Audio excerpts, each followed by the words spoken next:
Viewers நாங்களோட Lakshmi நீங்கள் பார்த்துருக்க 0 Lakshmi. Yes, urban and rural கிடச்சிருக்கு. ஸோ 19வது வாரத்திற்கான அர்பன் அண்ட் ரூரலில் பார்க்கும்போது ப்ரைம் டைம் எல்லா சீரியலும் கம்பேர் பண்ணும்போது ஸ்லைட்லி இன்க்ரீஸ் ஆகிருக்க ஒரே சீரியல் அப்படின்னா மகாநதி. இன்னொரு சீரியலும் இருக்குது சின்ன மருமகள். போன வாரத்தை கம்பேர் பண்ணும்போது பாக்கியலட்சுமியாக இருக்கட்டும், பாண்டியன் ஸ்டோர்ஸாக இருக்கட்டும், ஐயனார் துணையாக இருக்கட்டும், எல்லாருமே சற்று குறைவாக இருக்காங்க. அதனால் இந்த முறை வந்து இன்க்ரீஸ் ஆகிருக்காங்க மகாநதி அப்படிங்கிறதான். சின்ன மருமகளும் ஆஃப்கோர்ஸ் அங்கேயும் ஒரு ஹை வோல்டேஜ் ட்ராக் இருந்திருக்கு, ரைட்டா? ஸோ அந்த மாதிரி ஒரு விஷயமும் இருந்திருக்கு. எனக்கு தெரிஞ்சு ஃபஸ்ட்டு தான் மகாநதியில் ஹை வோல்டேஜ். இந்த வீக்லாம் வந்து அப்படி ஒன்றும் ஹை வோல்டேஜில் கோவிட் ஃப்ளோ தான். ஸோ அதனால் இந்த ப்ரெக்னென்சி ரிவீலுக்கு அப்புறம் மறுபடியும் ஸ்ட்ராங்காக வராங்க. அதனால தான் டைம் ஸ்லாட் மாற்றிருக்காங்க. மீண்டும் மீண்டும் சொல்கிறேன், சேனலுக்கு அன்னன்னைக்கே டிஆர்பி தெரிஞ்சிடும். ஓகே, இந்த சீரியல் நல்லா போயிட்டுருக்கு அப்படின்ட்டு. சரி, டிஆர்பி பற்றி பார்க்கலாமா?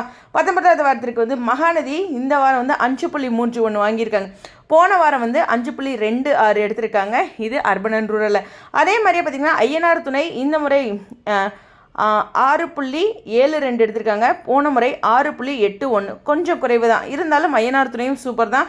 சிறகடி காசை இந்த முறை 7.02 எடுத்திருக்காங்க. போன முறை 7.22 எடுத்திருக்காங்க. பாக்கியலட்சுமி இந்த முறை 3.93. அந்த 3 அப்படிங்கிறது வந்தனால கொஞ்சம் எல்லோரும் குறைவுன்னு சொல்கிறாங்க. பட் 93 அப்படிங்கிற அந்த பார்டரில் தான் இருக்காங்க. ஸோ போன முறை பார்த்திங்கன்னா 4.26 அப்படிங்கிறது எடுத்திருக்காங்க. அஃப்கோர்ஸ் பிஎஸ் போன முறை வந்து 6.67 எடுத்திருந்தாலும் இந்த முறை 6.36 தான் குறைவாக எடுத்திருக்காங்க. பட் இருந்தாலும் ஓவராலாக பார்க்கும்போது இந்த மாதிரி சில சீரியல்ஸ் குறைவாக தான் எடுத்திருக்காங்க. சின்ன மருமகளும் மகாநதியும் தான் அந்த ப்ரைம் டைமில் சற்று அதிகமாக எடுத்திருக்காங்க அப்படிங்கிறத இங்கே கவனத்தில் வச்சுக்கலாம். ஸோ அது மட்டும் கிடையாது, ரொம்ப அதிக எதிர்பார்ப்புகளோடு இருக்கிற சீரியல் ஐயனார் துணை. இவங்களுடைய அர்பனுடைய டிஆர்பி மட்டும் கிடைச்சிருக்கு 7.6. ஸோ இதில் ஒவ்வொரு நாளும் பார்க்கும்போது ஃபஸ்ட்டு 2 நாள் குறைவாக இருந்திருக்காங்க. 7.2, 7.1ன்ட்டு திங்கள் செவ்வாய். அதுக்கப்புறம் புதன் வியாழன் வெள்ளி அது வரிசையாக பார்த்திங்கன்னா 7.9, 7.9, 7.8 அப்படின்ட்டு கணிசமாக எடுத்திருக்காங்க. டோட்டலாக பார்க்கும்போது 7.6ன்னு இவங்களுடைய அர்பன் பாயிண்ட்ஸ் மட்டும் கிடச்சிருக்கு. மற்ற பாயிண்ட்ஸ் நான் கடைசியாக பேசுகிறேன். ஸோ ஓவராலாக பார்க்கும்போது பரவாயில்ல. மகாநதி வந்து ஒரு பயங்கரமான ஒரு ஹை வோல்டேஜ். ப்ரெக்னன்சி தெரிஞ்சதுனால ஒரு நல்ல பாயிண்ட்ஸ் இருந்தாங்க. அதுக்கப்புறம் தடுமாறுவாங்களா, என்ன பண்ணுவாங்க அப்படின்னு எல்லாரும் உற்று நோக்கிட்டு இருக்கும்போது, இல்லைங்க நாங்கள் மெயின்டைன் ஆகிட்டு வருவோம், இன்க்ரீஸாக மெயின்டைன் ஆகிட்டு வருவோம் அப்படிங்கிற ஒரு விஷயத்த சொல்லியிருக்காங்க.